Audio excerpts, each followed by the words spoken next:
Assalamualaikum warahmatullahi wabarakatuh.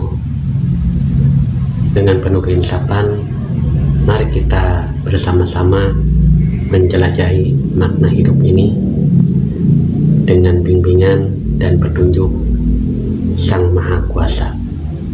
Mari kita sambut kehadiran channel Kang Darman Denesa sebagai teman perjalanan spiritual menuju kebaikan, dan mari kita bersama-sama memperkuat iman dan takwa dengan mempelajari dan menyimak apa yang disampaikan di dalam video berikut ini. Kan salah paham menunggu Lailatul Qadar tebak-tebakan, karena pendapatnya banyak. Ada yang tanggal 15, ada tanggal 17, ada tanggal 21, ada malam lebaran, ya, akhir malam. Nah, kalau saya sendiri secara logika saya,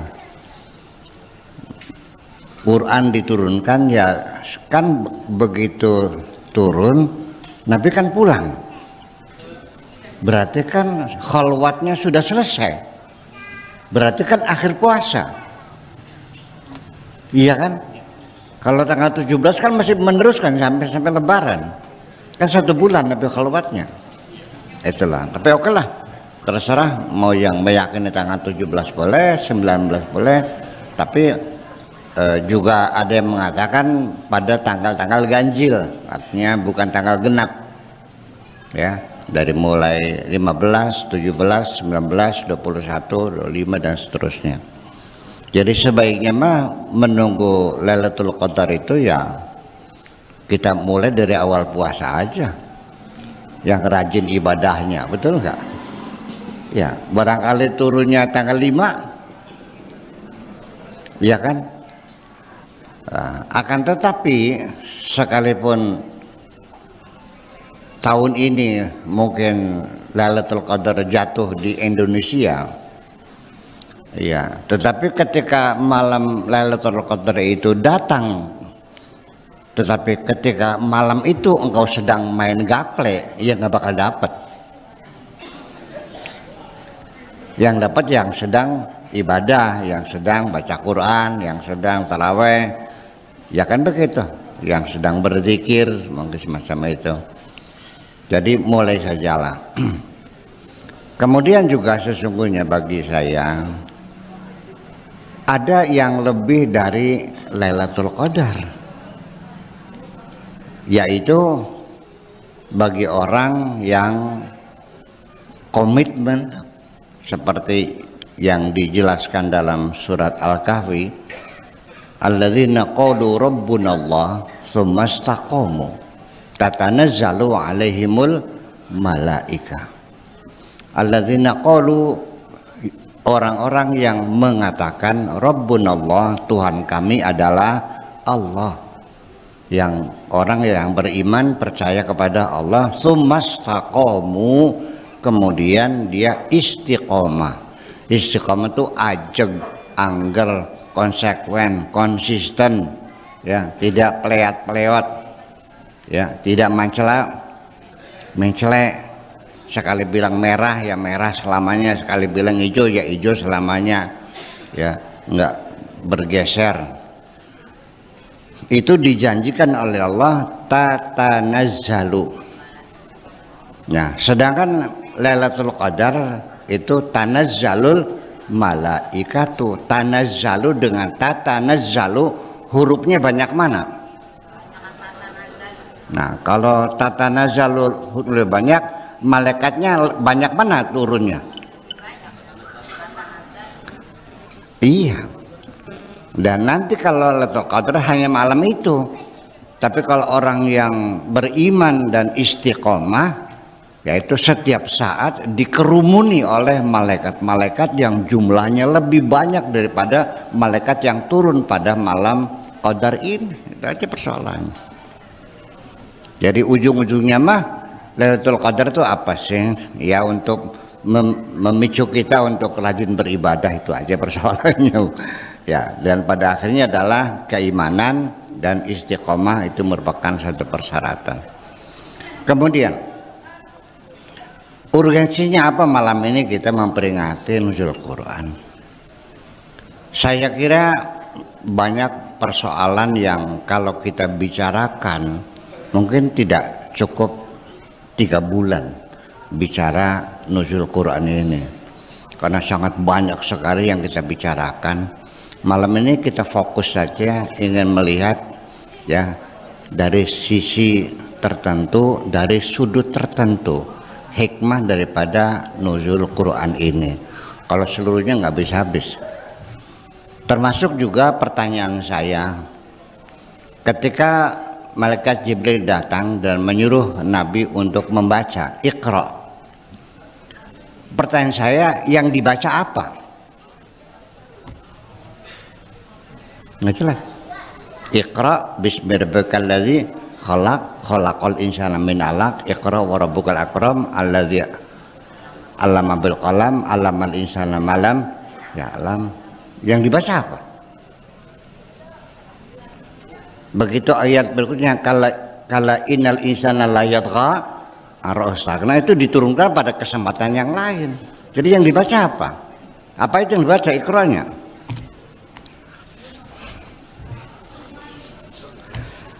Begini, kita pakai logika, bahas saja dulu.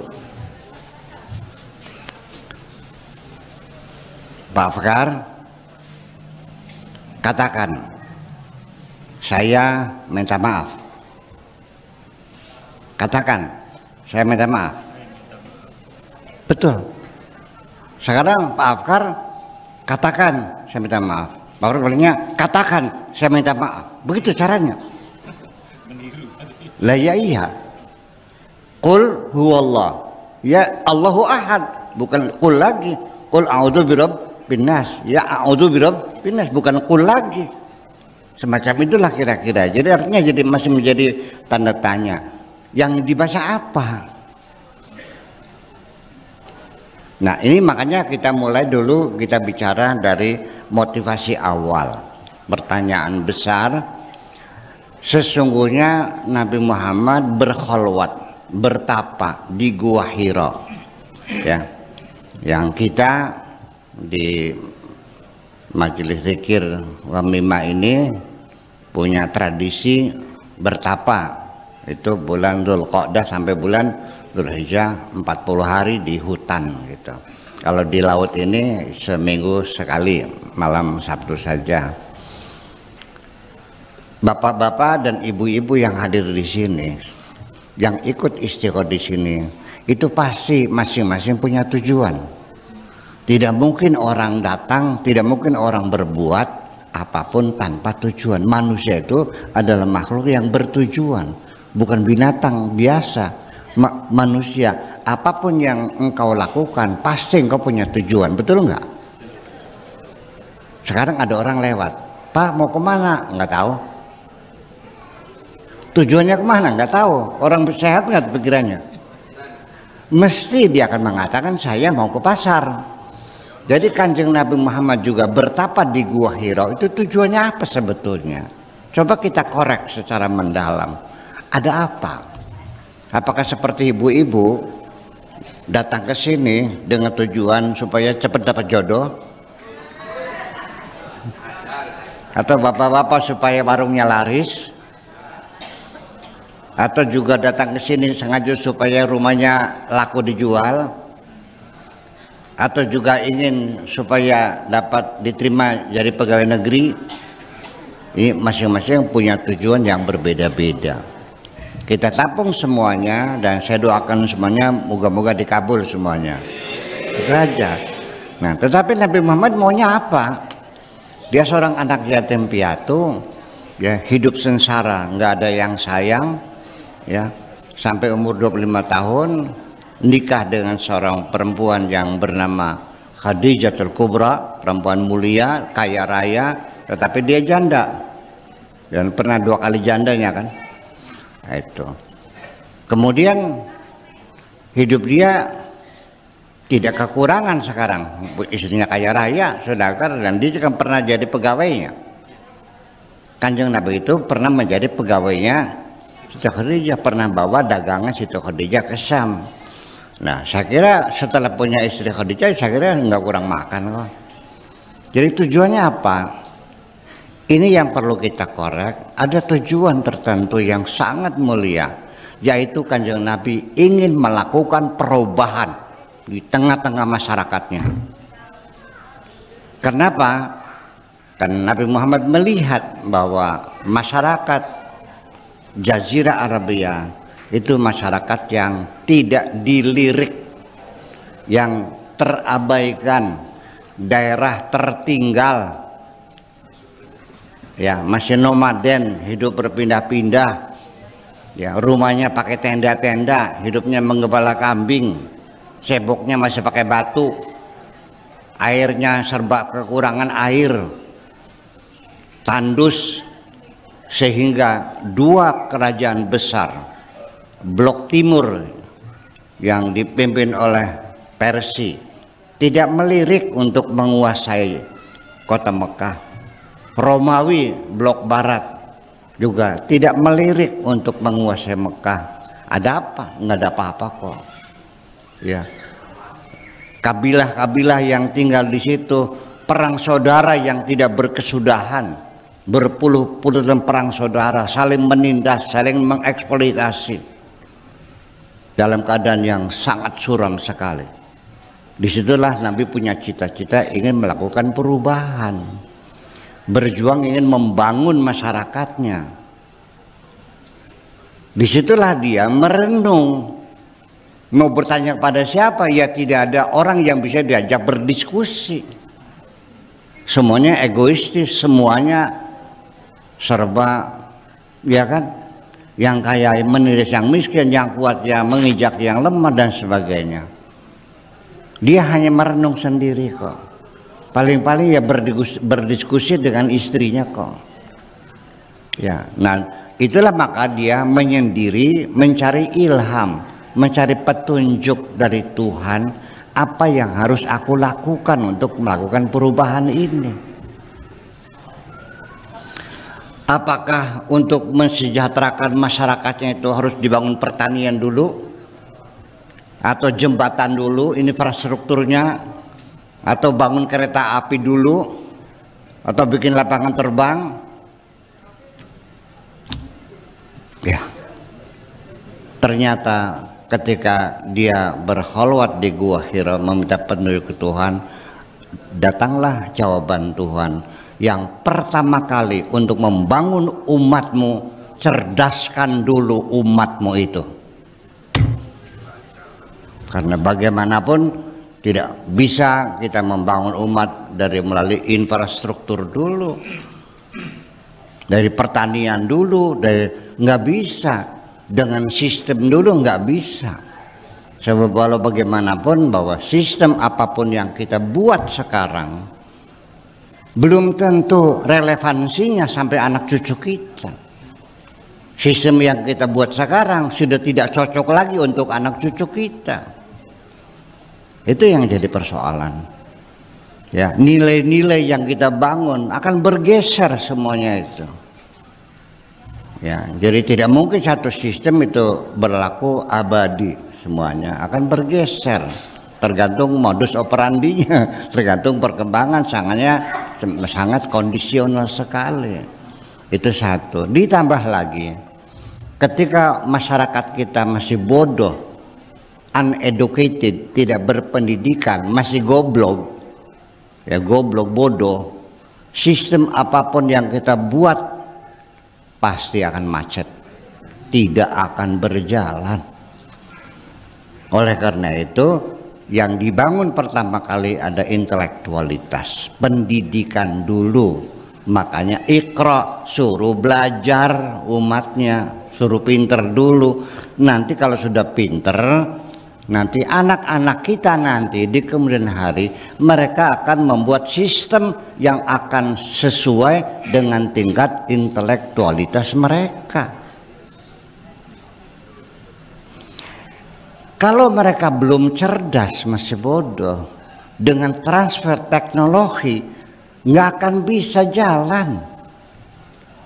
Satu contoh saja ini, di kertas maya itu dipasang telepon umum di depan kantor kecamatan Kertasmaya. Tolong ibu-ibu orang Kertasmaya yang seusia dengan saya mungkin pernah melihat di depan kecamatan ada telepon umum yang pakai koin, itu ada 5 unit ya. Pas karena saya rumahnya di depan kecamatan juga, hanya seberang kali gitu. Alhamdulillah telepon umum itu hanya berlaku selama seminggu. Setelah itu pada protol kabeh. Iya, uangnya dicongkeli, dicabutin. Ya karena belum mampu. Ya, karena bergaul dengan teknologi juga perlu kecerdasan enggak? Itulah makanya semacam itu. Jadi ini juga harus inspirasi bagi kita, ibu-ibu sekalian, untuk memberi bekal anak-anak cucu. Tentu pasti orang tua mengharapkan anaknya masa depannya lebih baik dari kita, betul Bu? Ya, kepengen anak-anak kita berkecukupan, bisa makan yang cukup, bisa beli pakaian, bisa punya tempat tinggal, betul Bu? Iya kan? Hidupnya yang terhormat, begitu. Jangan dibekali dengan harta, percuma, habis semuanya itu. Ya, bekalilah dengan ilmu pengetahuan. Investasikan hartamu untuk pendidikan anak-anakmu. Karena ketika anak-anakmu cerdas, orang cerdas punya keterampilan keahlian, insya Allah bisa cari makan dimanapun. Kalau harta habis, tapi dengan ilmu pengetahuan, insya Allah anak-anak ibu bisa menghadapi kehidupan masa depan yang lebih baik. Nah, itulah makanya kata-kata Iqra di sini saya tidak melihat Nabi suruh baca, tetapi Nabi suruh membangun kecerdasan umatnya, suruh belajar. Dan yang aneh lagi ini, ya, Nabi sendiri mengeluarkan dekretnya atau mengeluarkan fatwanya atau nasihatnya bahwa untuk meningkatkan kecerdasan kan harus belajar. Nah, belajar itu berapa tahun? Nabi tidak mentargetkan sekian tahun, tidak, tapi long life education, sistem pendidikan seumur hidup. Namanya orang belajar tidak kenal umur. Saya dulu waktu di London itu diajak oleh teman untuk menghadiri wisuda seorang perempuan mendapatkan gelar doktor di Oxford. Diundang saya untuk menghadiri, seorang perempuan mendapat gelar doktor, umurnya 80 tahun. Karimo Darebeka oleh doktor. Tinggal matinya saja. Itu artinya mereka itu melihat bahwa pendidikan tidak mengenal usia, namanya long life education. Ibu-ibu tidak ada nama terlambat belajar, karena belajar itu minal mahdi ilal lahdi, dari mulai lahir sampai masuk liang kubur. Minal mahdi dari geongan, dari bayi, ilal lahdi sampai masuk liang lahad, artinya sampai mati. Selagi kita masih bernapas, masih hidup, masih sehat, ya kita berkewajiban untuk belajar, bukan membaca, belajar. Iqra, belajarlah. Siapa yang disuruh? Nabi Muhammad dan umatnya. Iya, karena kalau kita Nabi suruh membaca, katanya Nabi kan tidak bisa baca. Iya, yang masyhur Nabi kan ummi, kan tidak bisa baca ya. Pertanyaan saya, kalau Nabi ia tidak baca, lalu oleh Allah disuruh baca, benar nggak? Sekarang Pak Afkar nyuruh Man Kadim. Pak Afkar tahu Man Kadim buta huruf, lalu disuruh baca. Man Kadim tolong bacakan. Bener nggak Pak Afkar? Itu saja satu hal yang perlu kita jawab. Jadi artinya bahwa iqra di sini bukan maknanya bacalah, tapi belajarlah. Dalam bahasa Inggris juga sama. Where are you reading? I'm reading in law. Saya reading itu apa? Baca atau belajar. Saya belajar di hukum, saya belajar hukum, bukan saya membaca hukum. Reading itu belajar. Nah, ketika saya di Irak tahun 71 juga ditanya oleh orang Irak, ya, kamu dari mana? Dari Indonesia. Ngapain di sini lo? Ya, saya anak talib. Saya bilang saya mahasiswa di sini. Oh iya, istaqra. Artinya madza taqra'u. Saya mahasiswa, madza taqra'u itu apa? Kamu baca apa gitu? Bukan, kamu belajar apa? Jadi qara'a yaqra itu adalah belajar. Makanya kita mesti lihat qiraatul Quran itu bukan baca Quran, belajar Al-Quran. Nah, nanti kita ketika membaca Al-Quran itu harus dibedakan antara qiraah, tilawah, apalagi tartil, tadabbur, afala yatadabbarunal Qur'ana am ala qulubihim aqfaluha. Apakah mereka tidak bertadabbur terhadap Al-Quran atau memang otak mereka terkunci? Ya, dan sekarang yang menjadi kita kecewa, Al-Quran memang luar biasa di Indonesia ini.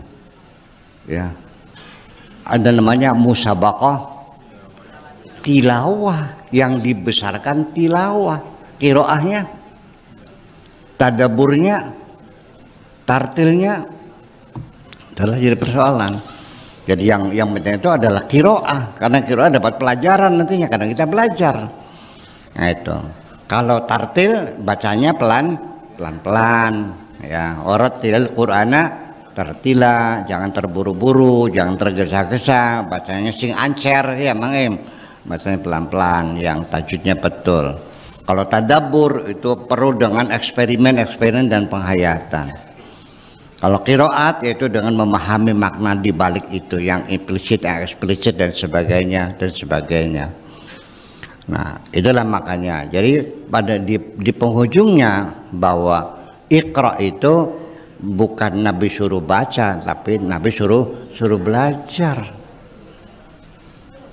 Kalau Nabi itu disuruh baca, lalu engkau menetapkan Nabi buta huruf, berarti Nabi melaksanakan perintah Tuhan enggak? Ini jadi banyak persoalan. Iya, jadi bukan persoalan. Tadi ada tamu datang jam 9 pagi, nunggu saya sampai menjelang maghrib nggak bisa ketemu, akhirnya dia pulang. Karena saya ngaji sih, jadi akhirnya dia hanya titip surat sama sedikit uang buat Buya, katanya. Aku udah terima kasih. Karena saya nggak bawa kacamata, saya tadi sore, Pak Abdillah, tolong bacakan apa isinya suratnya. Isinya meminta doa supaya dia bisa dapat hidayah gitu ya. Tolong baca. Ada yang dibacakan suratnya. Nah sekarang Nabi suruh baca apa? Ya kan jadi persoalan, betul nggak? Ya kan, materinya apa, moduknya apa, objeknya apa, jangan dibaca, nggak ada. Yang ada kan Iqra bismi rabbika. Nah kita masuk ke dalam ayat Al-Alaq, surat Al-Alaq ini. Iqra, Nabi suruh baca bismi rabbika, atas nama Tuhanmu. Jadi artinya dari sejak awal umat Islam ketika dia itu belajar, melakukan eksperimen, uji coba, melanglang buana, ya kan, melakukan adventure, mencari tahu rahasia alam semacam ini. Satu, bismi rabbika, atas nama Tuhanmu. Artinya motivasinya adalah untuk beribadah kepada Allah. Itu satu penting. Ibu-ibu sekalian, ketika umat Islam menggali ilmu pengetahuan seperti Ibnu Sina, seperti yang lain-lainnya, ya, masuk hutan keluar hutan, menguji berbagai macam rumput-rumputan, dedaunan untuk obat-obatan. Kalau sekarang ya apoteker lah, ya kan. Dan mereka unggul dalam ilmu kedokteran, mengobati berbagai macam penyakit dengan obat-obat herbal dan sebagainya. Karena itu bismi rabbika, atas nama Tuhan. Jadi niat awalnya adalah belajar kedokteran juga untuk beribadah kepada Allah. Sehingga Ibnu Sina sebagai sebagai amidul atibba, sebagai dekannya para dokter pada zamannya, yaitu bahwa dokter-dokter yang dapat izin praktek itu per 6 bulan sekali itu diadakan briefing. Nah, pesannya yang diulang-ulang kepada para dokter yang praktek, jangan pernah minta upah kepada pasien, niatilah untuk ibadah. Itu. Kecuali setelah sembuh dia syukuran, ngasih kamu sesuatu, terimalah sebagai rizki kamu atas syukuran orang sembuh. Tapi sekarang setelah kedokteran di tangan orang-orang yang materialisme, mencari uang, saya mau nanya, kamu sakit, berobat, sembuh bayar enggak? Enggak sembuh bayar enggak? Mati bayar enggak? Udah paham? Itulah bedanya. Jadi ya sudah untuk mencari materi, kalau dulu untuk beribadah. Itu persoalannya. Nah, makanya bismi rabbika itu atas nama Tuhanmu. Artinya atas, orang mengatakan atas nama itu dia melaksanakan perintahnya. Coba dengarkan baik-baik. Saya punya hajatan mengawinkan anak saya. Acaranya itu selanjutnya sambutan dari tuan rumah. Kebetulan suara saya sedang parau, ya, sedang serak, sedang pilek, jadi suaranya nggak keluar. Saya minta kepada Pak Afkar untuk menyampaikan sambutan saya. Apa yang dikatakan setelah assalamualaikum, Pak Afkar akan mengatakan saya atas nama tuan rumah. Jadi Pak Afkar tuh pidato disuruh siapa? Nah, ketika Pak Afkar menyampaikan terima kasih kepada hadirin yang telah meluangkan waktu memenuhi undangan kami ucapkan terima kasih. Yang berterima kasih tuan rumah tuh Pak Afkar. Nah, ketika itu juga memohon maaf apabila hidangannya kurang berkenan, kurang sedap, ya mohon maaf. Yang minta maaf siapa? Itulah namanya bismi rabbika, atas nama Tuhanmu, bukan dengan nama Tuhanmu. Itu persoalannya. Jadi kita sendiri dalam mencari ilmu itu niatnya ibadah. Percayalah ketika engkau mencari ilmu niatnya ibadah, engkau akan diberi banyak kemudahan-kemudahan oleh Tuhan. Bakal beli, gobloknya beli mari-mari ciraku. Iya, punten bergurau ini. Iya, semacam itu. Nah, kemudian setelah Iqra bismi rabbika, lalu apa yang dipelajari? Kalimatnya saja menjelaskan allazi khalaqa.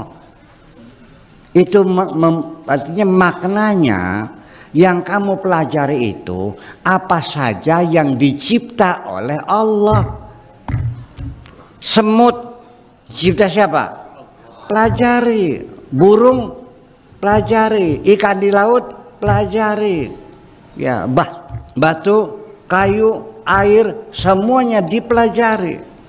Untuk apa? Untuk menaklukkan alam semesta supaya bisa kamu manfaatkan. Jadi sekalipun Allah mengatakan wasakhara lakum ma fis samawati wa ma fil ardi, kutaklukkan semua yang ada di langit dan di bumi buat kamu semuanya, tapi menaklukkannya kan bukan dengan menyan. Dengan apa? Ya dengan ilmu. Makanya iqra bismi rabbikal ladzi khalaq. Nah, khalaqal insana min 'alaq, secara spesial, secara khusus, ilmu-ilmu semua itu yang terpenting atau yang lebih sangat penting sekali adalah ilmu-ilmu yang menyangkut kemanusiaan. Alladzi khalaqal insana min 'alaq. Belajar tentang ginekologi, belajar tentang embriologi, belajar tentang seksologi, belajar tentang demografi, belajar tentang sejarah, tentang peradaban, semua tentang manusia dipelajari secara khusus. Karena bagaimanapun ilmu yang paling mulia adalah ilmu kedokteran. Karena ilmu apa saja bermanfaat, tapi yang paling mulia adalah ilmu kedokteran. Kenapa? Karena ilmu kedokteran bisa meringankan penderitaan manusia. Betul nggak? Lah ya iya. Iya, dan itu kan menjanjikan. Artinya saya tidak menghina dukun, ya tidak. Ya, karena juga yang dikabul juga Allah juga banyak kayak gitu. Ya, orang sakit gitu kan, pusing kepala dikebuli menyan kan gitu, dikompres dengan ini. Iyalah. Tetapi kan tidak menjanjikan seperti aspirin. Sakit kepala kata ini waras. Ini lagi waras lagi, menjanjikan obat-obatan semacam itu ya. Jadi ilmu-ilmu humaniora, ilmu kemanusiaan, apakah kedokteran, tapi kedokteran termasuk humaniora bukan ya? Bisa juga ya. Iya kan gitu. Ya. Khalaqal insana min 'alaq, iqra wa rabbukal akram. Nah, ketika engkau belajar, tentu engkau akan banyak menghadapi kesulitan, biaya, apalagi sekarang kedokteran kan mahal banget. Kalau orang tuanya uangnya nggak miliar-miliar kan susah. Iya, miliar loh. Untuk masuk di UI di mana itu minimal 1,5 miliar. Kamu punya uang nggak 1,5 miliar? Iya, dan juga pelajarannya anatomi segini kitabnya loh.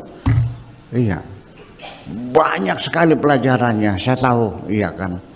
Nah itu, makanya memberikan support supaya bagi mereka yang belajar tentang manusia, tentang anatomi, tentang fisiologi, tentang segala macam tentang manusia, wa rabbukal akram. Iya, artinya percayalah pada kemurahan Tuhan, akan diberi kemudahan. Setiap orang yang tujuannya untuk belajar dan tulus belajarnya akan diberi kemudahan. Banyak orang yang menolong kita. Saya mengalami sendiri kok. Di luar negeri 20 tahun cari ilmu, semua orang menolong saya kok. Ketika ditanya, kamu lagi apa? Belajar. Orang tuh berubah. Ya. Apa yang bisa saya bantu? Begitu kok. Iya. Ya begini. Ketika ada orang datang ke rumah saya, dicerai oleh suaminya, ya saya sedih. Ya kan, orang ke rumah saya hilang mobilnya, orang macam-macam kebutuhan orang semacam itu. Tetapi ketika yang datang adalah orang yang mengatakan ingin belajar, nggak ada biaya, ya saya akan mengusahakan membantu sebisa-bisa saya. Kalau perlu utang saya utangin, saya yang utang gitu untuk membantu, kan gitu. Jadi kalau orang lagi susah, dagangannya nggak laku, mungkin saya ikut sedih. Tapi kalau ada anak belajar nggak ada biaya, saya sampai bisa nangis lah. Nah itu persoalannya. Jadi ketika Nabi Muhammad mengatakan barang siapa man kharaja min baiti multamisan, kan gitu, mencari ilmu, ya, fatahallahu lahu abwaabal jannah, Ketika orang keluar mencari ilmu, maka Allah buka pintu-pintu sorga. Itu makna eksplisitnya, akan banyak mendapatkan kemudahan. Itu persoalannya. Kita memaknainya seperti itu. Ya, makanya kita kembali lagi, Iqra bismi rabbikal ladzi khalaq, khalaqal insana min 'alaq, Iqra wa rabbukal akram alladzi 'allama bil qalam. Nah, kata-kata alladzi 'allama bil qalam yang mengajarkan kamu dengan pena, dengan kata pena, maka Iqra ini baca atau belajar? Kalau orang baca perlu pena enggak?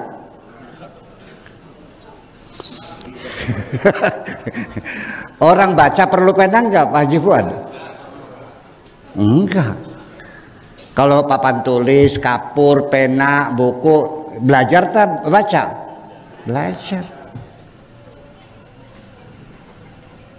Alladzi 'allama bil qalam 'allamal insana ma lam ya'lam. Karena dengan belajar itu akan terjadi satu proses, kamu mengetahui sesuatu yang tadinya kamu tidak tahu jadi tahu melalui belajar. Jadi artinya bahwa kita sendiri, untuk bangsa Indonesia ini, saya berharap mudah-mudahan banyak yang mendengar bahwa tolong prioritaskan pendidikan di negeri ini di atas segala-gala problem semuanya. Insya Allah ke depan setelah anak kita cerdas, mereka akan bisa membangun negeri ini lebih hebat daripada kita bikin sistem kita yang bikin sendiri. Belum tentu akan cocok buat mereka. Ketika mereka masih bodoh, maka sistem apapun yang kita buat pasti akan macet. Tetapi ketika mereka sudah cerdas, maka mereka akan bisa membuat sistem sendiri yang sesuai dengan tingkat intelektualitas mereka. Terima kasih. Assalamualaikum warahmatullahi wabarakatuh.